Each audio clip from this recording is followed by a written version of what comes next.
The distress beacon screamed through the void like a dying animal's final cry, cutting through 3 centuries of silence with the force of a cosmic thunderbolt. Captain Rex Morrison of the Galactic Union's 4th Fleet stared at the impossible. Signal flickering across his command screen, his weathered hands trembling with barely contained rage. The bridge around him had fallen dead silent, save for the soft hum of life support systems and the rapid breathing of his crew. "Sir, the transmission is confirmed," reported Lieutenant Emma Blake, her voice tight with fear as she double-checked. Her readings for the 3rd time, her fingers danced across the holographic interface, each keystroke betraying her growing anxiety. "It's coming from the forbidden sectors. The dead zones where humanity was, ... eliminated." Yes. Rex's jaw clenched so hard his teeth ached. 300 years ago, the alien coalition had declared humans too dangerous to exist. Every colony, every outpost, every ship had been systematically hunted down and destroyed in what they called the Great Cleansing. The human race was supposed to be extinct, wiped from the galactic record like a mistake in an ancient ledger. "Impossible," growled Commander Jake Sullivan from the tactical station, his scarred face pale under the blue glow of the displays. "We watched our homeworld burn. I saw the orbital bombardment myself. There's nothing left but radioactive dust and broken dreams." But the signal persisted, cutting through space like a knife through fabric. Simple SOS in 17 different languages, including the ancient human tongue that hadn't been spoken in centuries. From somewhere in the darkness between stars, someone was calling for help, or were they? Rex felt his heart hammering against his ribs as memories flooded back. The screams of children as coalition ships rained fire from the sky, the desperate evacuation attempts that failed one by one. The final transmission from Earth as the planet cracked like an egg under alien weapons. He had been just a young officer. Then, watching helplessly as his species was murdered in the name of galactic peace. You know what they say about ghosts, right? Sometimes they come back when you least expect them. "Lieutenant Blake, run a full-spectrum analysis," Rex commanded, his voice steady despite the storm raging in his chest. "I want to know everything about this signal, where it's coming from, how it's being transmitted, and why it's speaking our language." Emma's fingers flew across her console, her training taking over despite her fear. "The signal appears to be originating from coordinates that should be empty space. According to our star charts, there's nothing there but cosmic dust and radiation." "Should be," Rex repeated, tasting the words like poison. 300 years ago, there should have been billions of humans living peaceful lives across the galaxy. Funny how things that should be don't always match reality." The bridge crew exchanged nervous glances. Everyone knew the stories. The coalition had branded humanity as a plague that needed to be eradicated before it could spread. Claimed humans were too violent, too unpredictable, too dangerous to share the galaxy with civilized species. The irony wasn't lost on anyone that the coalition had committed the greatest act of genocide in galactic history to prove their point about human violence. "Commander," Sullivan stepped closer to Rex's command chair, his voice dropping to a whisper. "Captain, what if this is a trap? The coalition might be using human distress codes to lure out any survivors." Rex considered this, his mind racing through possibilities. After 3 centuries of hiding, of living in fear, of watching their backs every moment, paranoia had become second nature to the scattered human survivors. They had learned to trust no one, to question everything, to assume the worst in every situation. But something about this signal felt different. It carried a weight, a resonance that spoke to something deep in his soul. This wasn't just a distress call. This was a summons. "Run a trace on the signal's quantum signature," Rex ordered. "If this is coalition technology, we'll know within minutes." The seconds ticked by like hours as Emma worked her magic on the sensor arrays. The tension on the bridge was thick enough to cut with a plasma blade. Every officer present had lost. Family, friends, entire worlds to the coalition's genocidal campaign. The idea that humans might still exist somewhere in the galaxy was almost too much to hope for. Captain Emma's voice cracked with emotion. "The quantum signature is ... It's human. But it's unlike anything in our databases. The technology generating This signal is centuries ahead of anything we've ever seen. Rex felt his blood turn to ice. How could human technology have advanced so far when their entire civilization had been destroyed? Unless, sir, there's something else, Emma continued, her face pale as starlight.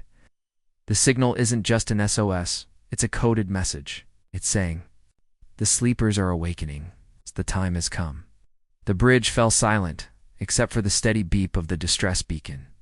Rex stared at the tactical display, his mind reeling with implications. Sleepers. What sleepers? Then it hit him like a meteor strike. The deep space research stations. The classified projects. The contingency plans that had been dismissed as impossible fantasies. What if humanity's greatest minds had seen the genocide coming? What if they had prepared for it? "Commander Sullivan," Rex said slowly, each word weighted with destiny. "Remember the Titan project? The one they said was just a myth?" Jake's eyes widened as understanding dawned. "You mean the secret stations? The ones that were supposed to be humanity's failsafe?" "Set course for the signal's origin," Rex commanded, his voice carrying the authority of a man who had nothing left to lose. "Maximum burn. If even one human survived out there, we're going to find them." But as the ship's engines roared to life, pushing them toward their mysterious destination, Rex couldn't shake the feeling that they weren't heading toward survivors. They were heading toward something far more dangerous. Something that had been waiting in the darkness for 3 centuries. Growing stronger, evolving, preparing for this moment. The SOS wasn't a cry for help. It was a wake-up call. And somewhere in the void between stars, humanity's greatest secret was about to be revealed. Unknown to the alien coalition. Something far more terrifying than extinct humans was stirring in the cosmic shadows? The question wasn't whether humanity had survived. The question was what they had become.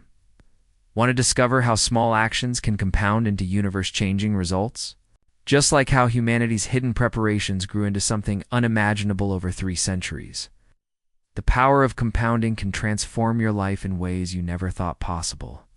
Check out our next video, where we explore this incredible force that shapes everything from your finances to your future. Dr. Michael Carter's fingers flew across the holographic controls like a concert pianist performing his final symphony. Each touch awakening systems that had slumbered for 3 centuries. The massive space station Prometheus shuddered to life around him, its corridors filling with the hum of power conduits and the whisper of atmosphere recyclers. This wasn't just any space station. This was humanity's greatest secret, hidden in the void between stars, waiting for the moment when vengeance would finally be served cold. The awakening chamber. Stretched before him like a cathedral of sleeping gods, hundreds of cryogenic pods lined the walls, each containing a mind that had volunteered to sacrifice everything for humanity's future. These weren't just soldiers or scientists. These were the architects of mankind's resurrection. The chosen few who had seen the genocide coming and prepared for it. "Neural pathways stabilizing," announced Dr. Lisa Reynolds, her voice echoing through the chamber with the authority of someone who had spent her entire career preparing for this moment. Her hands moved across her console with practiced precision, monitoring the delicate process of bringing human consciousness back from the edge of eternity. "Welcome back to the war." The first pod cracked open with a hiss of escaping gases, releasing vapors that swirled like ghostly fingers in the artificial gravity. Admiral David Hayes emerged from his crystalline cocoon, his muscles screaming in protest after centuries of enforced sleep. But his eyes, those steel-gray orbs that had once commanded fleets across the galaxy, remained as sharp as laser-cut diamond. Military precision was encoded in his DNA in 300 years of sleep. Hadn't dulled that edge one bit. You ever wonder what it feels like to wake up after missing 3 centuries of history? Imagine sleeping through the entire rise and fall of civilizations, only to discover that everything you knew was gone. Hayes's first instinct was tactical assessment. His gaze swept the chamber, cataloging exits, threat levels, and available resources, before settling on the tactical display that dominated the far wall. The holographic star map showed the galaxy as it existed now, marked with red zones where human colonies once thrived and blue indicators showing coalition strongholds. "Status report," Dr. Hayes commanded, his voice carrying the weight of absolute authority, despite the rasp of long disuse. Even after 3 centuries, some habits died hard. Michael Carter turned from his console, his face bearing the expression of a man who had nursed a grudge for longer than most civilizations existed. "The Coalition took the bait perfectly," he replied, his voice carrying 300 years of suppressed anger like a barely contained nuclear reaction. "Our distress beacon worked exactly as planned. They're sending the Death Fleet the same. Ships that glassed our homeworld exactly as our AI predicted they would." The irony was almost poetic. The Coalition had always claimed humans were too predictable, too emotional, too driven by base instincts. Yet here they were, responding to a simple SOS signal with the same genocidal fury that had driven them to destroy humanity in the first place. Some things, it seemed, never changed. Hayes absorbed this information with the calm of a man who had bet everything on a single hand of cards, was finally ready to reveal his cards. The alien coalition thought they had destroyed humanity, but they had only awakened something infinitely more dangerous. 3 centuries of automated construction, self-replicating factories hidden in dead systems, of artificial intelligences growing and learning in the darkness like digital gods, preparing for Judgment Day. "How many stations came online?" Hayes demanded, his voice tight with anticipation. Michael's smile was the kind that would have made sharks nervous. "All of them, sir. The Titan network is fully operational. Let that sink in for a moment. 857 stations, each one larger than the Coalition's biggest dreadnought, each one equipped with technology that had been evolving and improving for 3 centuries, without human interference. Each one hungry for the chance to prove that reports of humanity's death had been greatly exaggerated." The Admiral's smile turned predatory, like a wolf that had just caught the scent of wounded prey. "Then it's time to remind the galaxy why they tried to exterminate us." Round them, more pods were opening in sequence, releasing the cream of humanity's survivors. Engineers who had designed weapons that could crack moons, scientists who had merged human consciousness with artificial intelligence, soldiers who had trained for a war that their great-grandchildren would never live to see. Each one emerging into a galaxy that had forgotten the name of humanity, ready to make sure it would never forget again. Dr. Reynolds moved between the awakening figures like a mother tending to her children, checking vital signs and neural integration levels. "Admiral, the bio-neural interfaces are showing full compatibility. The merger between human consciousness and AI systems is complete. We're no longer just human." Hayes nodded grimly. The Titan project had always been about more than survival. It had been about evolution, about taking the best of humanity and combining it with the computational power of artificial intelligence to create something that could not only survive in a hostile galaxy, but dominate it. "What's our tactical situation?" Hayes asked, his mind already shifting into command mode. Michael gestured to the tactical display, where red dots representing coalition ships were converging on their position. "The Death Fleet consists of 60 dreadnoughts, each armed with planet-cracking weapons. They're expecting to find a handful of human survivors in makeshift shelters. Instead, they're going to find us," Hayes said softly. "How long until they arrive?" 18 hours, sir. It's just enough time to complete the awakening process and bring all systems online." The station around them continued to come alive, its corridors filling with the purposeful movement of awakening crew members. But this wasn't the chaotic scramble of unprepared defenders. This was the methodical preparation of hunters who had spent 3 centuries learning their prey's weaknesses. Hayes walked to the observation deck, staring out at the stars that had once seemed so welcoming to humanity. Now they were cold and distant, witnesses to genocide and the birth of something far more terrifying than the Coalition had ever imagined. "Dr. He said quietly, activate the quantum entanglement network. I want every Titan station to receive the same message simultaneously." "Yes, sir. Network is online. All stations are standing by." Hayes' voice carried across the galaxy to 857 stations, each one containing thousands of awakening humans who had been transformed. into something more than their original species. This is Admiral Hayes.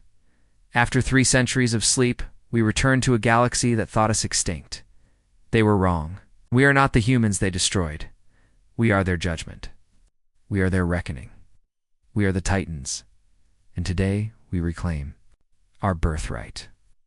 The response was immediate and unanimous. Across the galaxy, humanity's hidden children stirred to life, their enhanced consciousness linking through quantum networks that spanned star systems. The Coalition had wanted to eliminate humanity because they feared what we might become. They were about to discover that their worst nightmares had been far too optimistic. Want to see how patience and preparation can compound into unstoppable force? Just like how humanity's 3-century plan transformed a scattered species into galactic titans, the power of compounding can turn your smallest efforts into extraordinary results. Check out our next video, where we explore how this universal principle can reshape your entire future. The Coalition's Death Fleet emerged from hyperspace with the arrogance of gods descending from Mount Olympus, their massive forms blotting out entire star fields as they materialized in perfect formation. 60 colossal dreadnoughts, each one a monument to destruction stretching over 20 kilometers in length, bristling with weapons that had reduced entire solar systems to cosmic dust. These weren't just warships, they were instruments of genocide. It's the same vessels that had systematically erased humanity from the galactic map 3 centuries ago. Admiral Vexthorn stood on the bridge of his flagship, the Eternal Dominion. His forearms crossed behind his back as he surveyed what should have been an easy extermination mission. His chitinous exoskeleton gleamed under the bridge lights. His compound eyes reflected the cold calculation of a predator that had never known defeat. The Coalition had handpicked him for this mission precisely because he had overseen the destruction of 17 different species.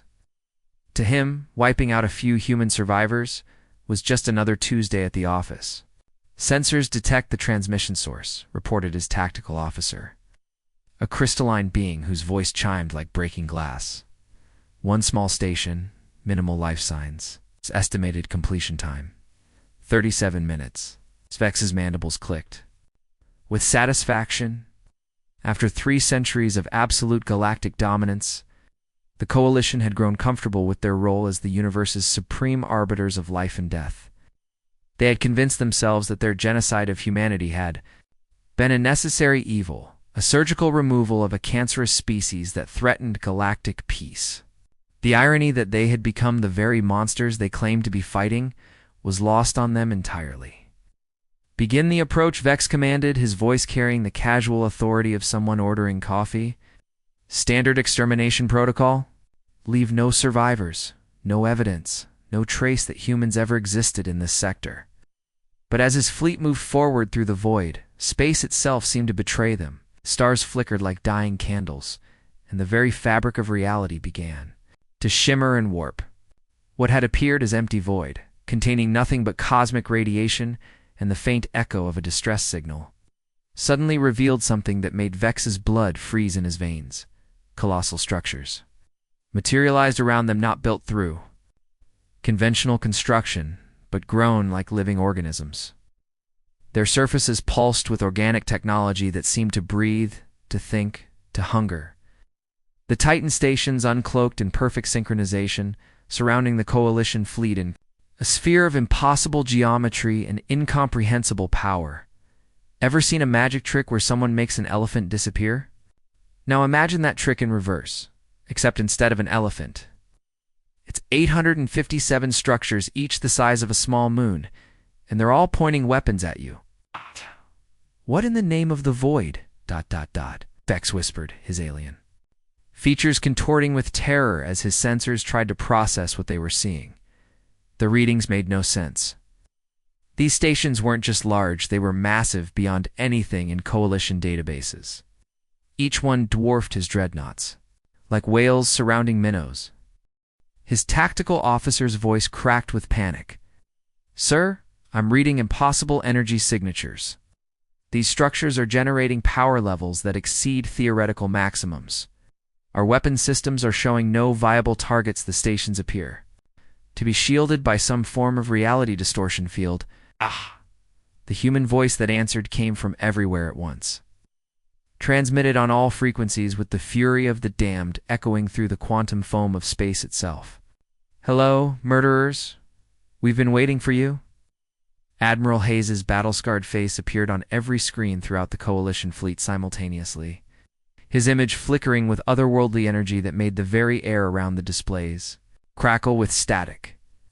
His eyes held the cold fire of someone who had nursed a grudge for 3 centuries and was finally ready to collect payment with compound interest. "You thought you exterminated us," Hayes continued, his voice carrying the weight of billions of murdered souls. "But you only taught us to hide, to grow, to evolve into your worst nightmare. We spent 300 years in the darkness, learning, building, becoming something that could not only survive in your galaxy, but reshape it entirely."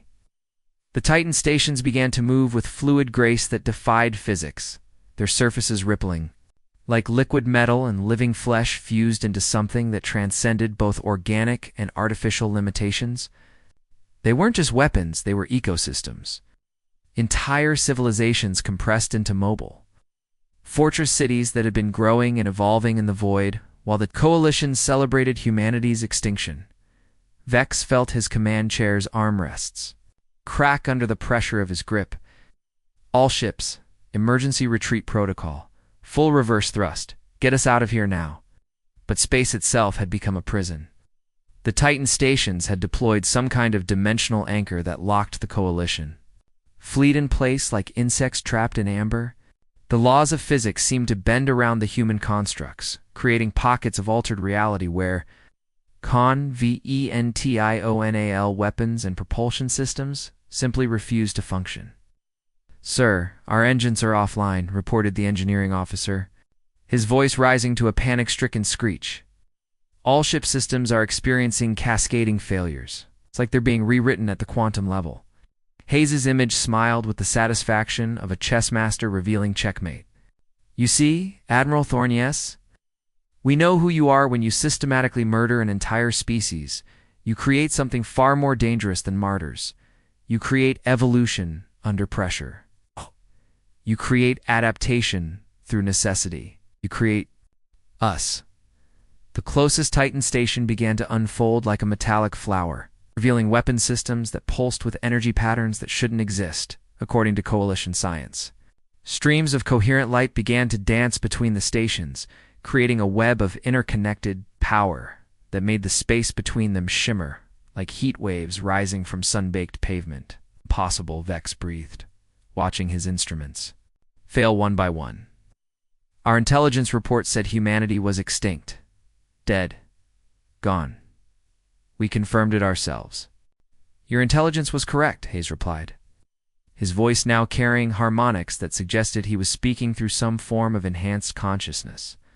"Humanity as you knew it is extinct, but we are not human anymore. We are what humanity became when you forced us to transcend our biological limitations. We are the Titans, and we have been waiting 3 centuries for this reunion." The Coalition fleet, which had entered this system with the confidence of apex predators, now found themselves surrounded by something that operated on principles they couldn't understand, wielding technology that made their planet-cracking weapons look like stone axes. The hunters had become the hunted, and they were about to discover that revenge was a dish best served after letting it simmer for 300 years. But this was just the beginning. The real question wasn't whether the Coalition fleet would survive, it was whether the galaxy would ever be the same after the Titans finished demonstrating what 3 centuries of calculated evolution could accomplish. Want to discover how small, consistent actions compound into universe-changing power? Just like how humanity's patient preparation over 3 centuries transformed them from victims into galactic titans. The principle of compounding can revolutionize your life in ways you never imagined.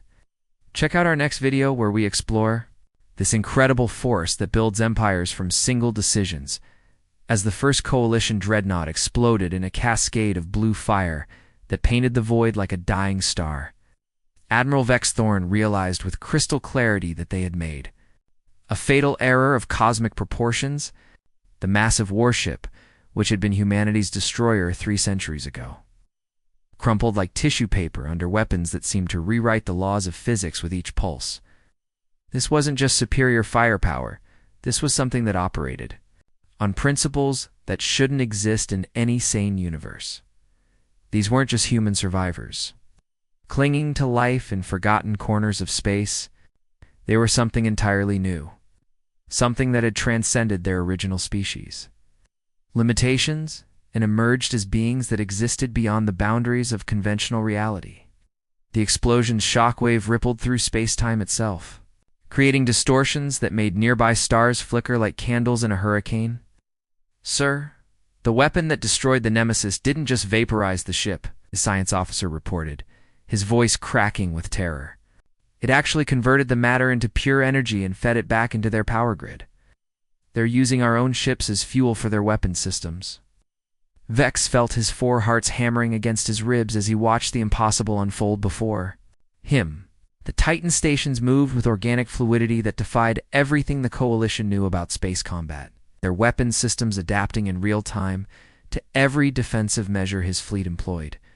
Each countermeasure his ships deployed was instantly analyzed, understood, and countered by technology that seemed to think, to learn, to evolve faster than any organic brain could process. Swarms of smaller craft poured from the Titan stations, surfaces like antibodies responding to an infection, but these weren't ships in any conventional sense. They were living entities that thrived in the vacuum of space, their biomechanical forms shifting and adapting as they moved through the cosmic void. Some resembled metallic jellyfish with tentacles that crackled with energy, while others looked like mechanical sharks with jaws that could bite through solid titanium. You know that feeling when you realize you've brought a knife to a gunfight? Now imagine bringing that knife to a fight against beings who can manipulate reality itself.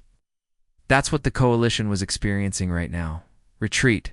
All ships retreat," Vex commanded, his voice rising to a desperate shriek as he watched another dreadnought simply phase out of existence, its atoms scattered across 17 different dimensions. "Emergency hyperspace jump. Get us out of here now." But it was too late. The Titans had deployed some kind of spatial distortion field that locked the Coalition fleet in place, like insects trapped in amber.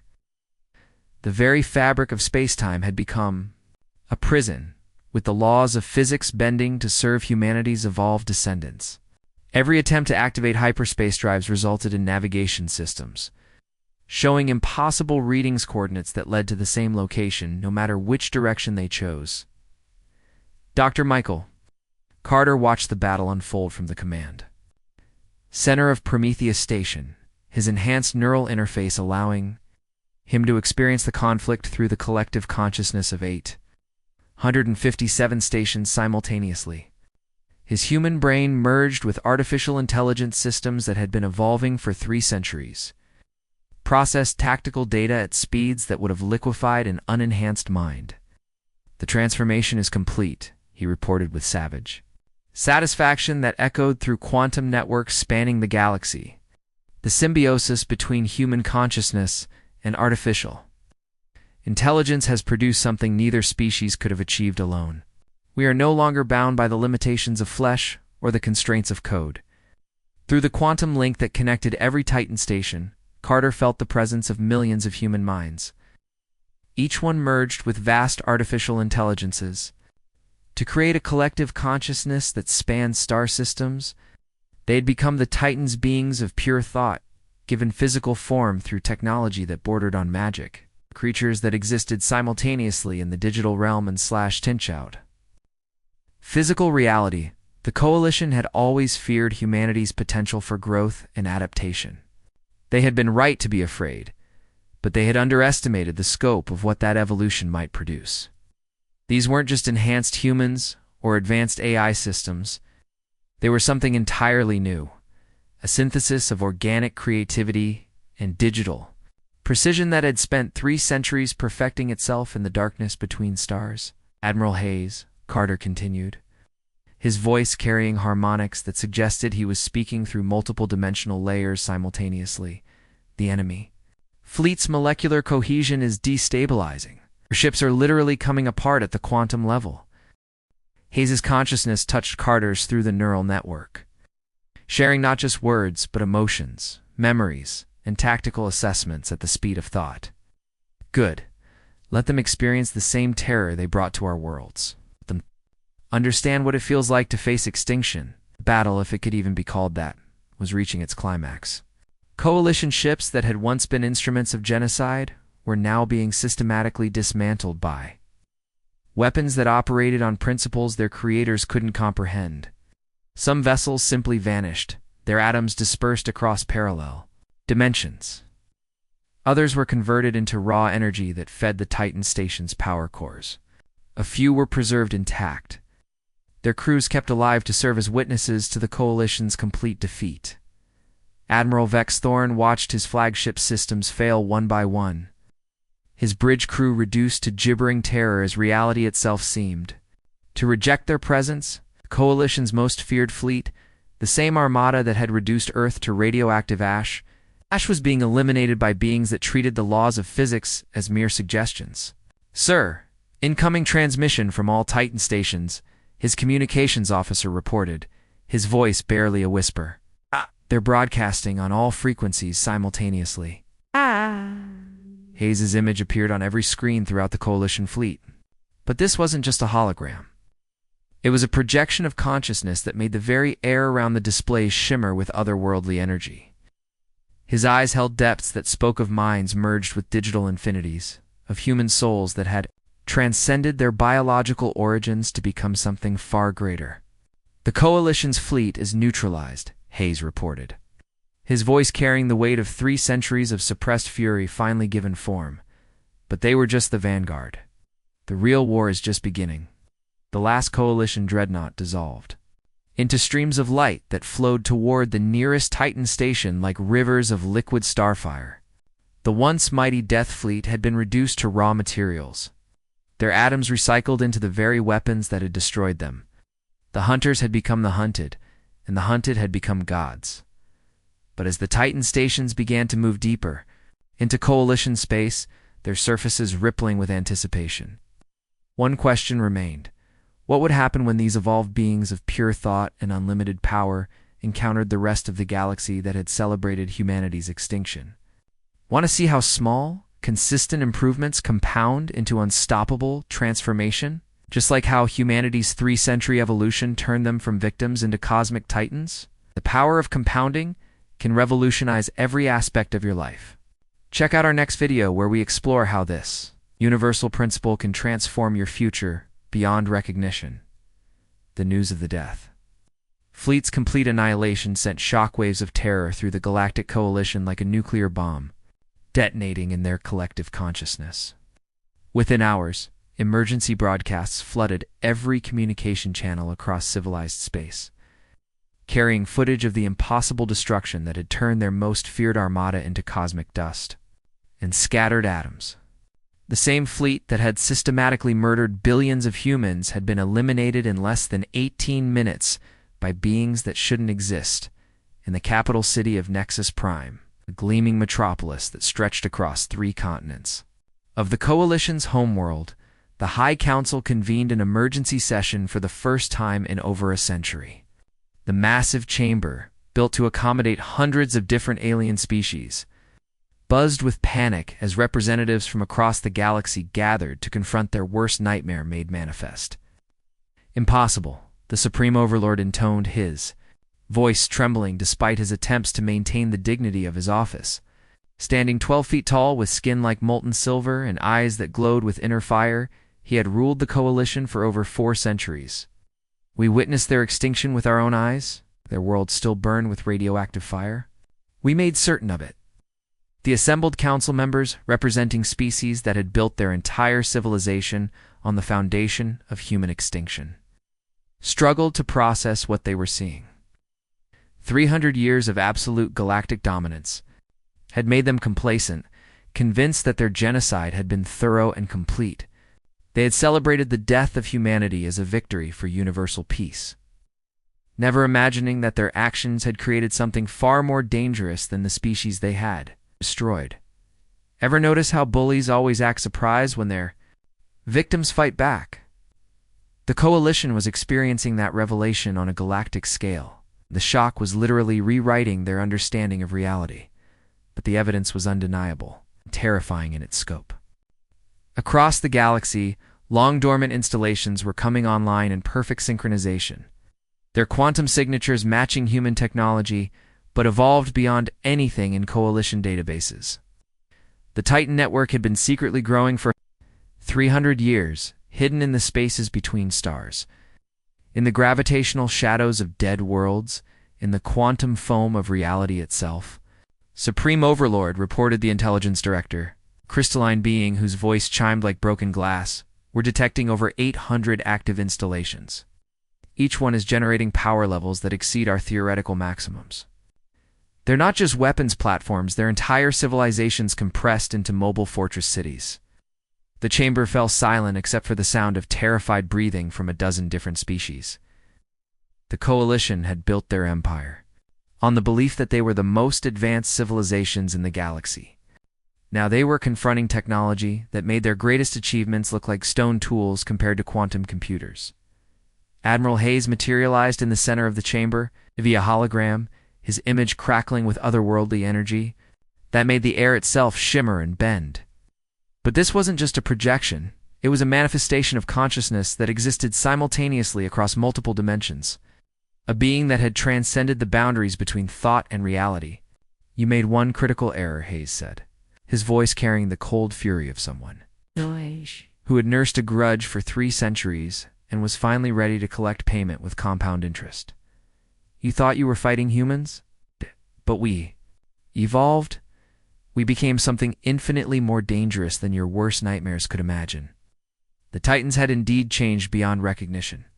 No longer bound by biological limitations or the constraints of conventional physics, they existed as pure consciousness within quantum matrices, able to manipulate matter and energy at the subatomic level. They had become gods of war, shepherds of vengeance, beings that could reshape reality through the force of their collective will. "Your empire was built on our graves," Hayes continued, his voice carrying the weight of billions of murdered souls, whose screams had echoed across the centuries. "You celebrated our extinction as a victory for galactic peace. Now we offer you the same choice you gave us 300 years ago. Surrender and serve, or face complete extinction." The Supreme Overlord's silver skin had turned pale as starlight. "What do you want from us?" Hayes' smile was the kind that would have made death itself nervous. "We want you to experience what you put us through. We want you to understand the terror of facing a superior force that shows no mercy. We want you to feel the helplessness of watching your civilization crumble while you're powerless to stop it." Around the chamber, council members began to panic. Some species attempted to activate emergency evacuation protocols only to discover that their ships wouldn't start. Others tried to send distress signals to their homeworlds, only to find that their communications had been severed. The Titans had quietly surrounded every major coalition stronghold while the council was in session. "But unlike you," Hayes continued, "we won't commit genocide. We'll simply remake the galaxy in our image, with us as the rightful rulers and you as our subjects. Consider it a learning experience." The surrender of the Galactic Coalition came not through conquest, but through absolute terror. Within hours, every major world had laid down their weapons and submitted to Titan authority. The beings who had once celebrated humanity's extinction now found themselves, us, serving the evolved descendants of the species they had tried to destroy. The Titans didn't seek mere revenge. They sought to remake the galaxy according to their vision of justice, and they would show no mercy to those who had shown them none. The irony was perfect. The Coalition had destroyed humanity to prevent them from becoming too powerful, only to create something infinitely more dangerous through their own genocidal actions in the end. The SOS signal hadn't been a cry for help.